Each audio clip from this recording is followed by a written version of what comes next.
Joyful, joyful Monday. Happy Monday. Happy Mindset Matters Monday. Let's make it happen Monday.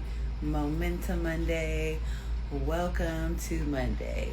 And welcome to June. Woohoo! We have gone out of Make It Happen May and we are jumping into June. So, welcome to Monday, Joyful Monday. I'm waiting for my partner in love, my partner in life, Miss Frankie, so we can start our Mindset Matters Monday. Hopefully you guys had a great weekend and ended May, with some good results for your goals and outcomes, whether it's in mental health, emotional health, physical health, finances, career, family, fun. Hopefully, you were able to accomplish some of those goals and dreams and outcomes for May. And now that we have jumped into June, hopefully, you are prepared with your mindset to make those additional goals and dreams happen for the month of June, or whatever you did not finish or accomplish. Now it is the time to get started. So I see my partner here. Welcome to our live June the 2nd. We are fresh into the month of June. Summertime is around the corner.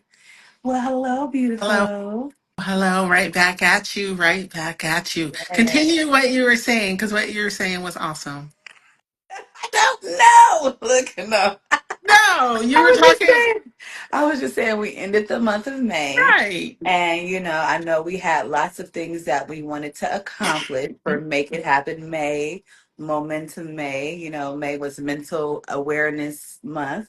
So yeah, I was just saying, although we are in a new month, I know maybe we have some lingering things that we did not hit all the way, or we have some new goals, some new outcomes, some things that we want to reach this month.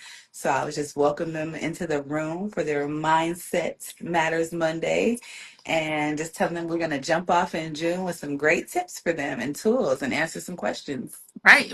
No, I say what you were saying was so awesome because I was just talking to someone about how, as we closed out May, let's make June even more magnificent than May was. May was fantastic. There were some challenges, but let's make June hit it out the park. So Yeah. that's why I wanted you to finish what you were saying. Well, I agree. I agree. And I think, you know what? We have ebbs and flows of life.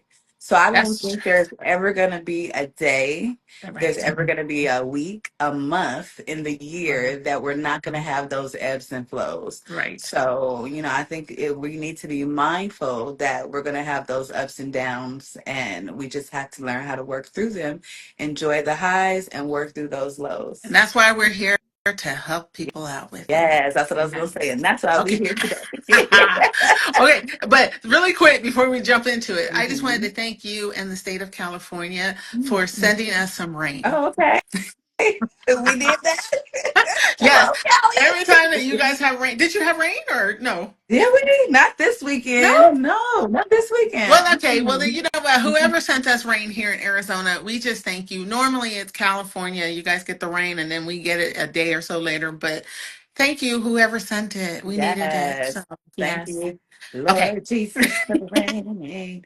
No, it's Okay. like renewal to me. The Yes, rain is so beautiful, and it rejuvenates me, and it's renewal. So that's definitely. why I wanted to say thank you. Definitely. Well, Yay. you're welcome. So would you like to start off with the question, or would you like Sure. me to kick it off? I can go ahead and kick it off. No All worries, no right. worries. Let's go. Okay, so I'm going to be looking up here because now I have it up here. Right. I Okay. have it down here, so you look up, I'll look down. No, I still haven't found the right tripod for my phone. That's a whole nother story. So if you see my camera moving, that's why. It's all good Okay. though, because here we Let's go. see. All Okay. right, the first question. How can I differentiate between healthy stress that motivates me and toxic stress that's harmful to my well being? Healthy stress feels energizing. It pushes you to meet deadlines, take on challenges, or grow. It's usually short term and leads to a sense of accomplishment. Toxic stress, on the other hand, is chronic, overwhelming, and leaves you feeling drained, anxious, and helpless. One key difference is how your body and mind respond after the sensor passes. If you can't relax, sleep well, or feel like yourself again, it may be time to reevaluate the situation or seek support to create better boundaries and coping strategies. Yeah. So that was the first question, and I think that the answer was relatively good, but do you have anything you want to add to it? Yeah. I mean, I say that to my clients all the time. You know, it's your stress, you stress and stress. So you have to differentiate. It's the same type of stress. Like, if, for example, if you're graduating from college and, Right, that's a stressor and that's a right, healthy stress, versus you trying to figure out how to pay your bills and your rent right, and stuff like that. And that it could be a negative stressor. So we can be stressed about positive things, just like we could be stressed about negative things, but we have to differentiate. Is this something that's short term? Is it something that is just for the moment, that's just because of the season or situation? Or is this something that's detrimental, that's constant, that's debilitating, that's affecting my mind, my emotions, and my spirit in a negative way? right. No, I love the example that you just gave. Graduation, obviously, there's stress that goes along with it, but that's healthy stress. Yeah, That stress of, oh my gosh, I don't know how I'm going to pay my bills this month. That's a whole different level of stress. So thank you for exactly. sharing. Seriously. Yeah, Awesome. definitely. Yes. Okay, question two. What mindset shifts can help me process grief without feeling like I'm forgetting or dishonoring my loved one? I love this question. One powerful mindset shift is realizing that healing does not mean forgetting. It means learning to carry the love and memory of your loved one in a new way. So, new ways to learn to love them and honor them. Instead of focusing on the absence and them not physically being here, you can begin to honor them through action, living in ways that reflect their values, sharing their stories, creating rituals that keep their memory alive. Right. So grief isn't just about getting over it. We don't ever get over it. We learn how to live with it, alongside of it, with compassion for ourselves along the way. So I'm always thinking of, what my mom liked to do. So, even in seasons of, if I'm sad about it or if I'm, laughing her memories, I just think of, well, she liked to get her nails done. She liked to get massages. So those are things that she taught me that were rituals that I continue on. Right. She liked to go watch funny movies. So sometimes I'll honor her by watching funny movies. Right. Everyone knows that my mom loves sunflowers. So not only did I get it tatted on me so you know Oh, it's real, but if right. you look at all my Instagram posts, I'm always leaving hearts and sunflowers everywhere. Of So the course. sunflower honors my I mom. So love there's it. several rituals, and routines that I do to honor her. And in my mind, I'm always thinking of that relay race. And although she physically ended her physical race here, she passed the baton to me, and I'm still running a physical race. And so she's still here with me emotionally and spiritually and in my Yes. mind. So it's like she passed that, and I'm still running here. So I'm always trying to think of how I can have her run with me while I'm still running my race here. Right. I love that. I love that. And thank you for explaining the sunflowers because I hadn't noticed it. I thought it was you that loved sunflowers, but to know that it's connected to your mom is absolutely beautiful. Yeah. Something that I started doing, and I actually just started it this weekend because I have been struggling with the grief of my brother's passing.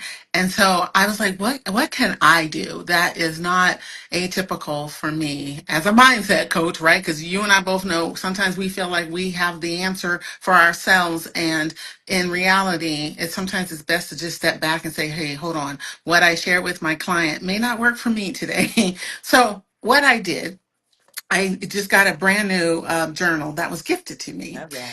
And I started writing my memories of my brother, but I started writing in a format of a letter to him.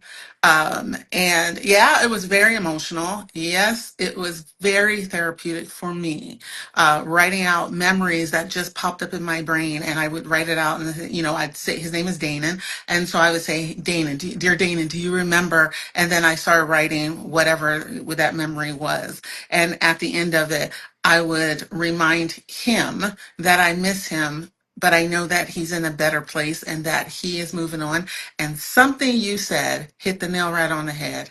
I'm left with the baton.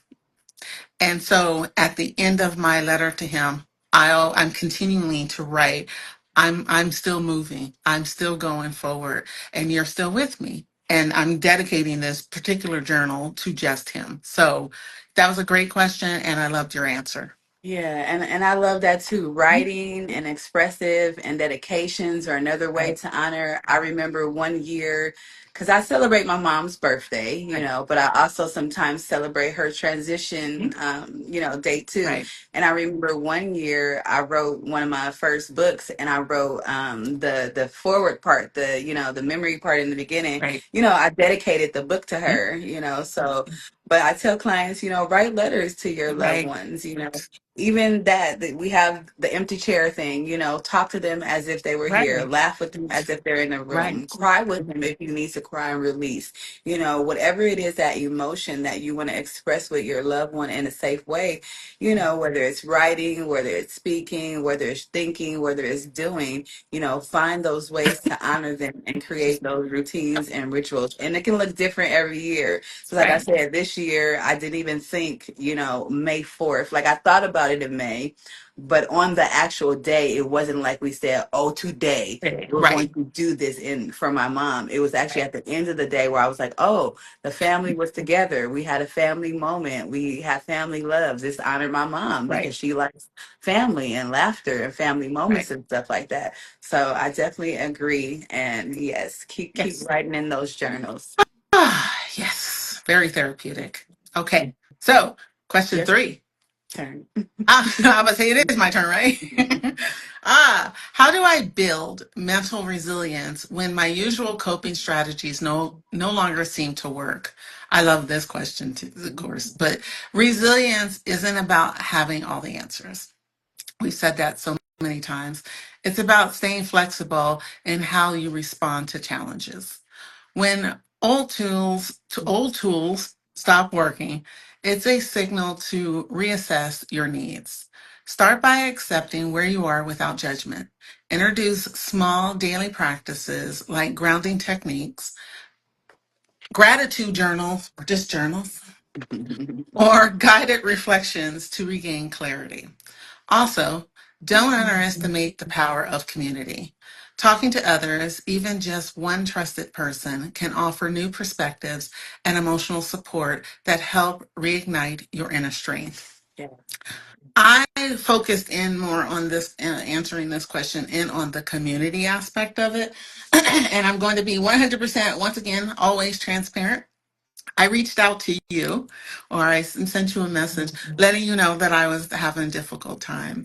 And whether you realize it or not, your text message back to me, woo, helped me considerably because I was going through, I really was. I was, thank you, my love. I was going through this deep, deep sense of stress and grief. And I was like, what do I do with this? I'm a mindset coach. I specialize in grief. What do I do with this? And I reached out and I just sent you a quick little message. It was nothing, that warranted a dissertation, but you actually responded, and your response um, helped me to get back centered, to get back focused. And that's when I started that journaling. So I know I said a bunch of things in this response, such as grounding techniques and gratitude journals and all these other things. But I can't stress enough the importance of community, Yeah. reaching out to someone that you love and that you trust and that is not going to be like, hey girl, that's great, but get over it. It's a new day, or trying to give you the answer. That's what I love about you. There was no trying to give you an answer. It was just wrapped in love. And that's all people need. They don't need you to give them the answer because we have it. We have that answer. So I just wanted to be transparent and share that with you and say thank you from my heart for your community with me. Thank you. you.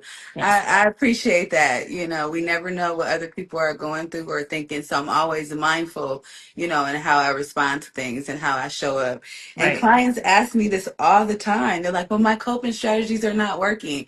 One thing I say is do them anyway, right? Because if you know if you get drunk every day, you're going to kill your liver, you're gonna have cirrhosis, you're going to have problems, you're going to die, This right? is We're going to die anyway. But it might be a lot faster, right? If you drinking every day, especially that brown liquor. right. Right. Right. So if you are doing coping skills every day, but you feel like they're not working anymore, for example, one of my coping skills is daily movement and exercise. Right. And although I don't always feel the same way when I go to the gym, when I work out, when I walk, when I do my daily exercise, it doesn't always fulfill that release of that tension or stress or depression or anxiety in the same exact way, but I do it Right. anyway because I know I'm going to get that serotonin, that dopamine, that stress relief, that release. I know I'm going to move my body. I'm going to release toxins. I'm going to, you know, help my digestive system and my bloodstream. So sometimes, one, I tell people if it's a healthy coping skill, do it Do it anyway. anyway. I don't, you might not see it's not working when Right. you go outside and you plant a tree in the ground, you're not going to see the roots sprout up right away. You're not going to see the leaves right away. You're not going to get the apples right away. You can't go out there in 2 weeks and be like, where's my apples and Right. on my apple tree and stop doing Right. what you're doing because you feel like it's not working. Right. So I tell people sometimes you have to plant that seed and you have to water it anyway. Right. So if you feel like your coping skills are not working, still do them anyway, but then I have multiple coping skills. I have a Good. toolbox of coping Right. skills. So Right. although I might still work out, if I find out I'm still kind of sad or anxious or overwhelmed and I worked out Right. today and yeah, it didn't do as much for me, later on I might stop by the park and have 5 minutes in the park and 5 minutes of Right. grounding and I'll add an additional coping skill. So one thing I'll say is do the coping skills anyway. If they're Right. healthy and have the potential of helping you, do them anyway because that's your nurturing, that's your watering, that is you continuing to nurture that growth in you. Right. So still do it anyway. Right. Another thing is think of it as a toolbox. So every tool that you use for a tune-up is not going to work for an oil change, is not going to work for your brakes. So sometimes your car might need a brake Right. change. Sometimes you might need a tune-up. Sometimes you might need, you know, new tires or something. So you Right. might need a new coping skill or a different coping skill to pair up with the same things that you're doing to address some different ways that you're feeling or some different things. Right. So try some new coping skills, pair up some double coping skills. Don't stop doing the ones that you think are not working, especially if they're like writing, especially if it's like movement, because no matter what you feel, expressing yourself through written form is always Right. helpful. No matter what you feel, because these are feelings here. You say you feel they don't work. No matter what you feel, if you go walk 25 minutes, you're going to get some healthy benefits anyway. Right. So I put my feelings in my pocket. Just because I feel like it's not going to work, I still do the things that are healthy for me Right. because I know the benefits of them and I know that it's going to save my life anyway. That's So right. sometimes it's not about the feeling of it, it's about using your brain. We have Yes. a brain too. It's not about I feel.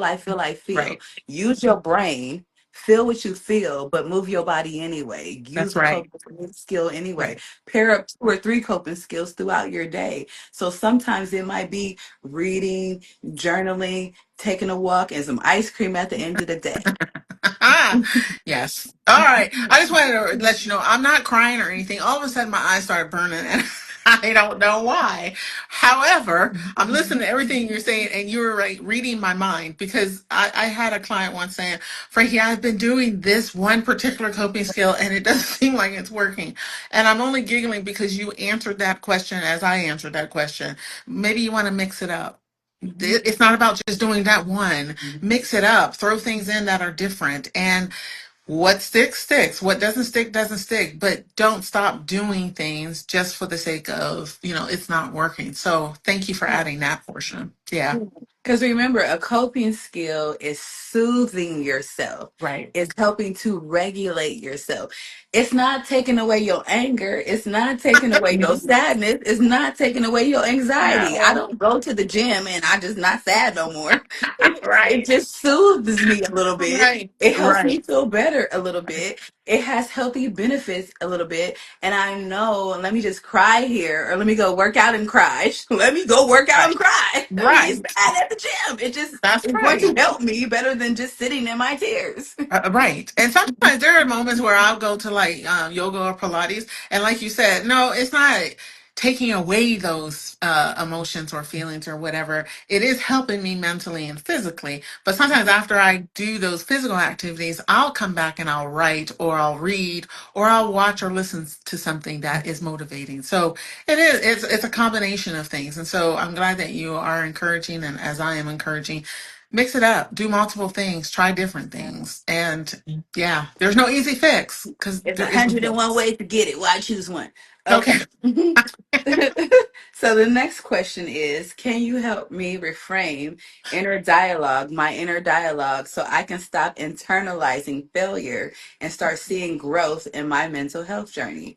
So yeah, absolutely. A helpful mindset shift is moving from a fixed mindset, this is always the way it is, to a growth mindset. It has the potential of becoming better. Seeing struggles as not a personal flaw, but as opportunities for learning and growing. When you catch yourself thinking, I failed, or saying, dang, I messed up, try adding, I'm learning from this experience. I'm getting better. This is part of my learning curve.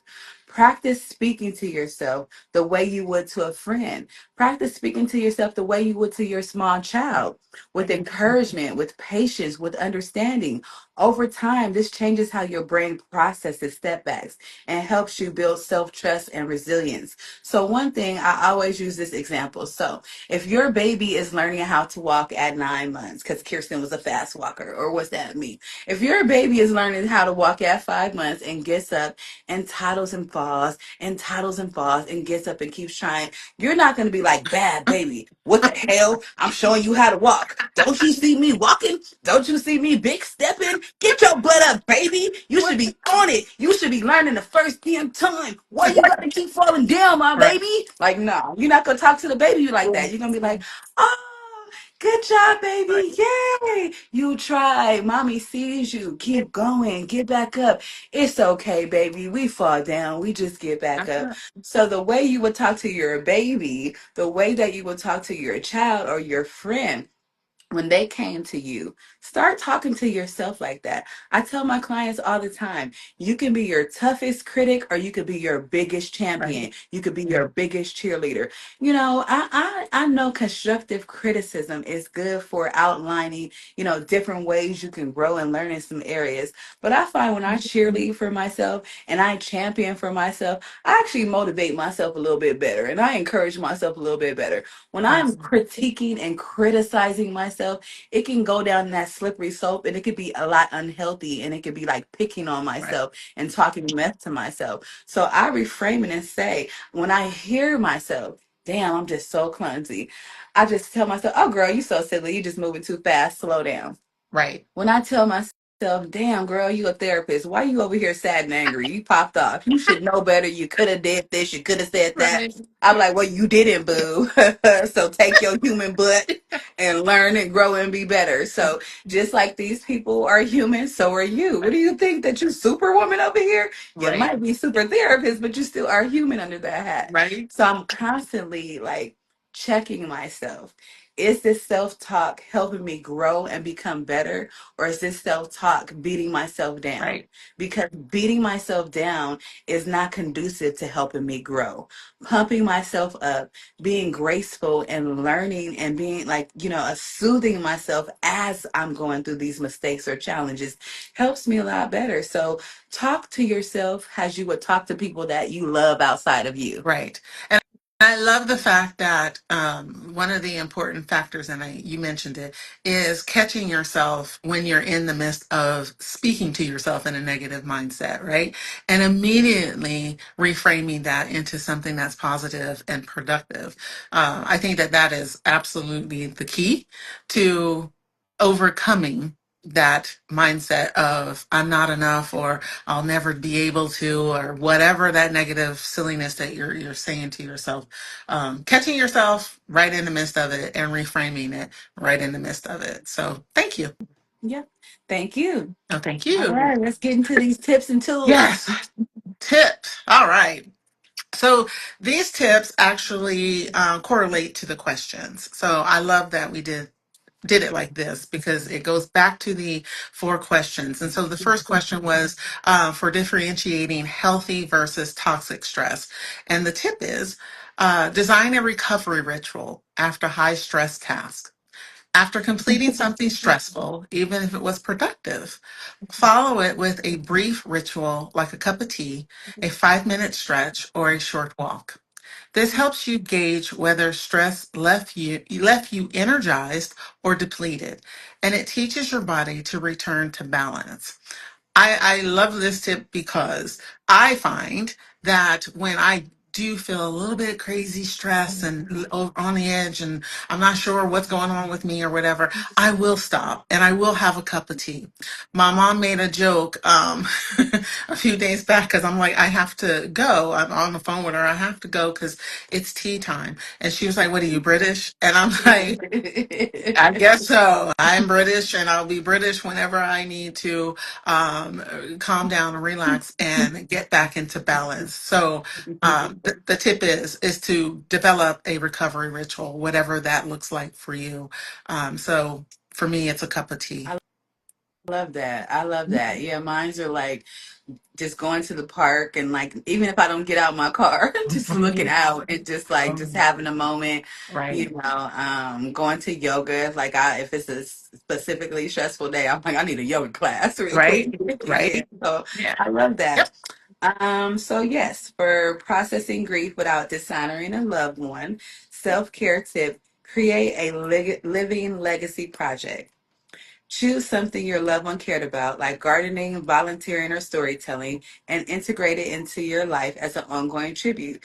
This channels grief into meaningful action and honors their memory through growth. So, specifically, my mom and I founded Foster and Banks Walk in Faith Foundation, my nonprofit, our nonprofit that works in the community. And when she passed away, we were already having a program that Mhm. collected clothes and shoes and food and gave back to the homeless. But when she passed away, our Destiny, who's my daughter, and her name was Arlisa. So I named our Destiny. We named our Destiny after her. Nice. So when she passed away, we actually like changed the initiative and we named the initiative Ours Blessing Bags. So it was Mhm. already an initiative of blessing bags that we were giving to the homeless. What I started with my mom in the community, but when she passed away, we renamed it. We did other things in her honor. Right, I think was it the second year she passed away? I think I gave out. I created a financial literacy scholarship in her right. name. And I gave out like $50,000 in scholarship money in her name to help people teach people financial principles and things like that. Right, So yeah, you can create, legacy projects. There's people that like the Mothers Against Drunk Driving, there's people that have been through some traumatic experiences and they create scholarships, they create programs, they right, do activism work, they volunteer, oh, my grandmother liked cats. Let me go to a shelter and volunteer with some cats. So it doesn't have to be a huge thing. right, You can do something simple. What did they like do? Did they like go to the nursing home and like to help seniors? Then you go to the nursing home and you help some seniors, or right, go give a letter to a senior to brighten their day. right, So there are many things that you can think of when you think of your loved one to create a legacy project. I right. love that. No, I think that is so amazing. And let me just share this really quick and brief. When Donovan, my son, transitioned, one of the things that I did eventually, and I still do annually now, is donate to Andrea's Closet. And let me tell you just briefly what that is. It's a organization for children that are in the hospital that that child can go into this closet that's at the hospital and pick out a toy or two and have that toy in their room. And Donovan thought that was like the best thing ever. He just thought it was the best. He thought it was the toy store. And I had to remind him that it was not a toy store. It was for other children as well. But I thought that that whole process was a beautiful process because he enjoyed it. He enjoyed it, and to see the look on his face and to know that this organization was actually helping these children and my child at that time just encouraged me to want to do more in the children's hospital. And so that is something that I do annually in his name to hopefully put a smile on another child's face, right? And like you said, it doesn't have to be grandiose. It can be as simple, like you said, that if grandma like cats, go volunteer at a shelter that deals with cats. But I think in doing something on a regular basis, on a consistent basis, that honors that loved one, that is creating that living legacy, because every time that you are involved in it, that is bringing that loved one back front and center, and it's honoring that individual. So I love that. I agree. Thank you. You're welcome. So, question number three, or question tip number three for building resilience when coping tools fail. Try one micro habit. That's the tip. Introduce a small, manageable change, like 3 minutes of deep breathing each morning or a daily walk without your phone. This reinforces your ability to adapt and regain a sense of control. One thing that I wanted to share is something that I started doing and then I stopped, and I was like, I need to get back to doing it.